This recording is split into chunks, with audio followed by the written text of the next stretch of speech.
addition, subtraction, and multiplication problems. In the real world, one must constantly decide what method must be used to solve math problems.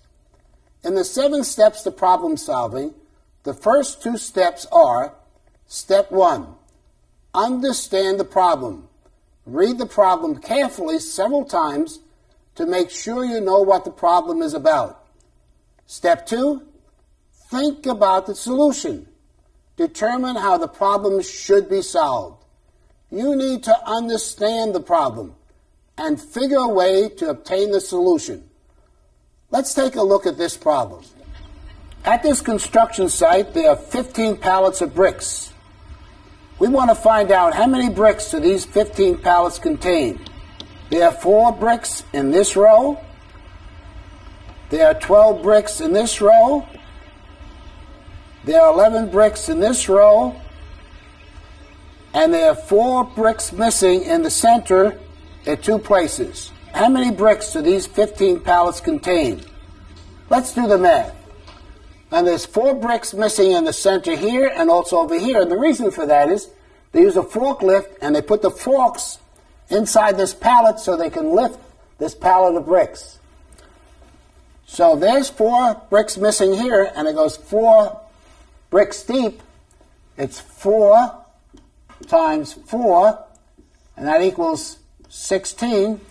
And it's in 2 places, so we know there's another 16. So we have to add these 2 16s together. 6 plus 6 is 2. Carry the 1. So we're going to have to deduct from this pallet 32 bricks. So now, since it's in cubes, 11 and 12 and 4, we multiply those numbers. 12 times 4 equals 48 times 11 is the same thing, 48. 8. 4 plus 8 is 12. Carry the 1. 1 plus 4 is 5. So there's 528 bricks if it was solid, but it's not. We notice that there's these 2 holes in there, so we have to deduct the 32 bricks from the 528. 2 from 8 is 6.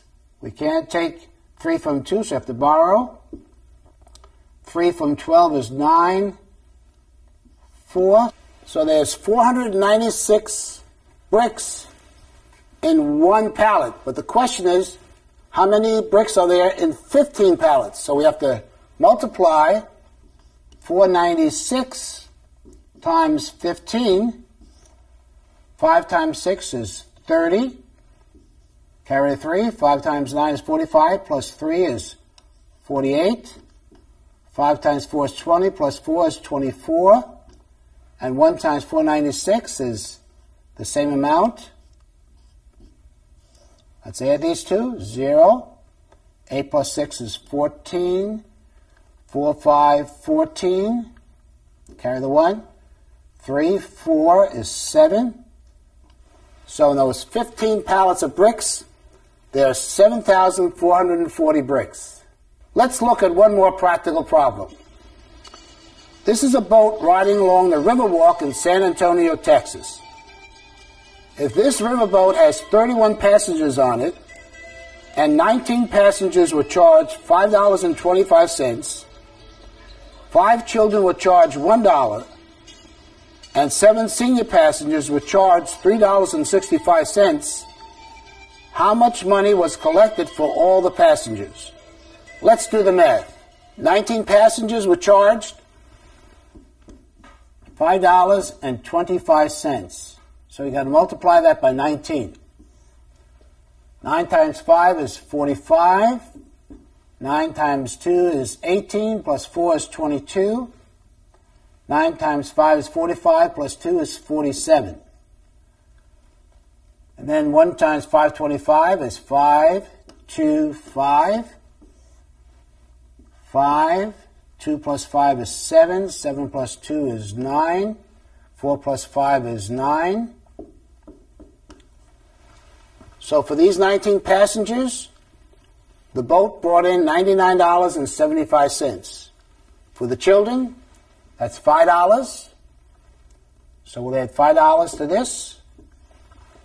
And there were 7 seniors at $3.65. So it's $3.65 times 7. 7 times 5 is 35. 7 times 6 is 42. Plus 3 is 45. 7 times 3 is 21. Plus 4 is 25. So for the 7 seniors, it cost $25.55. So we add that amount to this.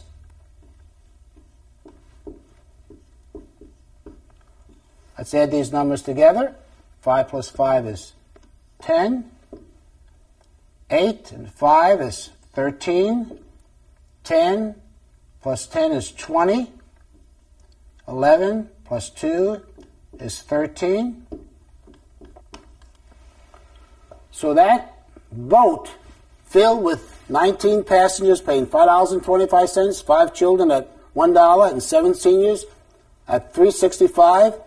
That boat earned $130.30 on that trip.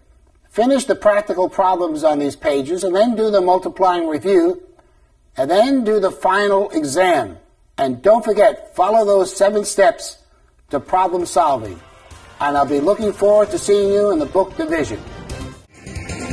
Please pause the video now and complete the problems in your workbook. When finished, press play, and we'll continue with the next lesson.